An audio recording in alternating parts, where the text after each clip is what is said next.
So, ladies and gentlemen, today on Sports File, we're going to take a quick look behind why the Montreal Canadiens were upset in the quarterfinal round of the 1979-80 NHL playoffs by a team that shouldn't have defeated Montreal in the first place. Although the Minnesota North Stars of that era included Bobby Smith and Steve Payne, a whole bunch of great role players, it they never should have bet Montreal. Now, many factors caused Montreal's dynasty entering 1980 season.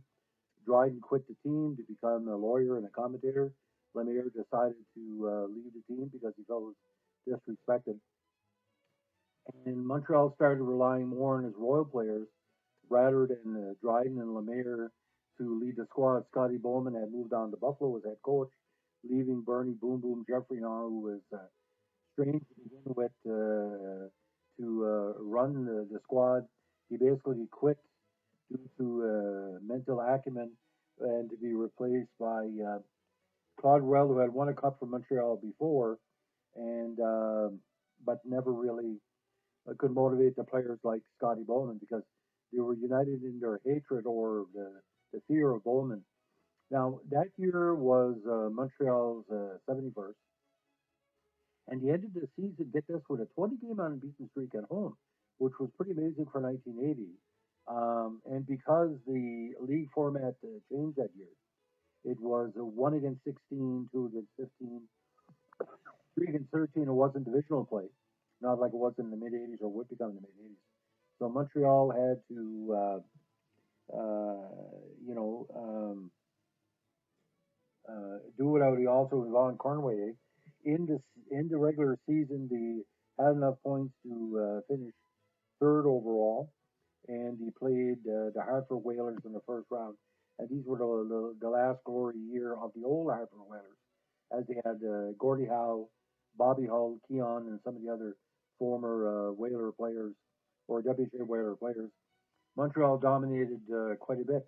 But the big problem was with all the injuries that Montreal had, including Guy Fleur, who was well needed in the second round. There's no way Montreal would have lost with all those players injured, especially Guy Fleur, because as we know, that regular season was big for the Shot Lafleur and LaRouche line. He had 147 goals in a regular season, and most of those goals happening on the road. They were very strong on the road, uh, which led to a very strong and capable record. 47, 20 and 13. Even the goals against average was up around the three area. They were scoring four goals a game with a very, like I said, a very diverse lineup. You had Mario Tremblay, Rajon Houle, Napier, Yvon Lambert, Dougie Jarvis, Dougie Risebrow. Still had Serge Savard and Lapointe on defense, the Robinson, the big three. But it just seemed they were not really motivated. And here's the biggest problem. In between the pipes, they had the mediocre combination of Denny Herron, which was a cast off from Pittsburgh, Michel Bunny Rock, who was a backup to Kenny Dryden, and Richard Sevigny, although he was a good AHL style goalie, could not really be a backup for Montreal. Now, um, in the playoffs, of course, like I mentioned, they did defeat Hartford in the first round very decisively. But Guy Lafleur was injured in that series. If I'm not mistaken, it was a injury at the hands of a good defensive player, used to be a Toronto Pat Boutet, which led to. But Montreal was very dominant. He scored 14 goals at home, 6-1 in the first game, 8-4 in the second game, and then won in overtime 4-3 at the Civic Center in a very historic series. Again, the last games of Gordie Howe in the pro leagues for quite some time. But by the time the met Minnesota, I don't know if they were just basically underrating the North Stars because again they were a pretty rugged team for their era. They were not destined to be taken lightly, and this is what happened.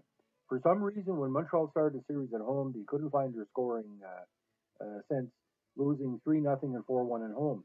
By the time they got back to Minnesota and Buddy LaRock had two fine games, he won 5-0 in game three with a very injury depleted lineup. Even Norm Dupont was playing, which was kind of a late round draft pick that happened to play with the Habs.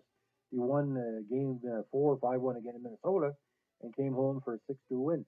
And we thought for sure, hey, Montreal's going to wrap it up in six, but a poor performance on Bunny LaRock in game six, and game seven was a total nightmare. I mean, Montreal was leading 1-0, and Denny Hall made a mistake in his own zone on the power play, which led to a goal by Minnesota at Tom Younghans. And Minnesota held on until he scored late in the third period to eliminate Montreal from the playoffs. Again, there was no reason Montreal should have lost this series because they had the potent lineup. Minnesota was beatable, but like I don't know, they're just not mentally in it. To win in the playoffs in Montreal takes a lot of stress, but to not have Ken Dryden or either Ken Dryden circa 77 or 78 because 79 he was not strong in that series, but to have Bunny LaRock and Harold 70, I mean, they couldn't decide on number one, and you didn't trade for number one. You felt that Denny Aron could take the load, which was totally bizarre if you ask me. Because I mean, Heron was known for giving up big goals against Montreal every time they played. And what's bizarre that year, Heron statistically had one of the best seasons in Montreal's history, winning 25 games and tying three in 34 games. Buddy had 17 wins that year, and Richard had only four losses in 11 games. But like I said, I watched the whole series against Hartford. I didn't see it coming until Lafleur was injured. I watched the whole series against Minnesota. When you say a team is off, it's like watching when the New England Patriots get knocked out in the second round of the playoffs. A great team can lose when you least expect it. But with the loss in Minnesota led to the loss to Edmonton the next year. The loss of Buffalo in '83. It was like underachieving was a level. But to put Bernie, Boom Boom Jeffrey on in charge because Grunman and Scotty Bowman couldn't get along. Cornway retired. Dryden was gone. Lemaire was gone. It was just a comedy of errors. And again, most of the second and third line players for Montreal who would score a lot of goals were not scoring a lot of goals that year. I mean, again, Lourish had big numbers which didn't belie anything but the fact that the number one line of Florida, Lourish, and Shutt was taking most of the burden of the scoring. And when Lafleur was not available in the final, there you have it.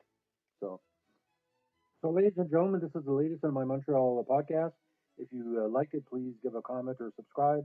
And if you like it, obviously tell your friends. If you don't like it, don't tell nobody. But 79-80 may have been not been a Stanley Cup year for Montreal, but they shouldn't have lost to Minnesota in the way they did because I mean they were still the Montreal Canadiens with a little bit of fever left.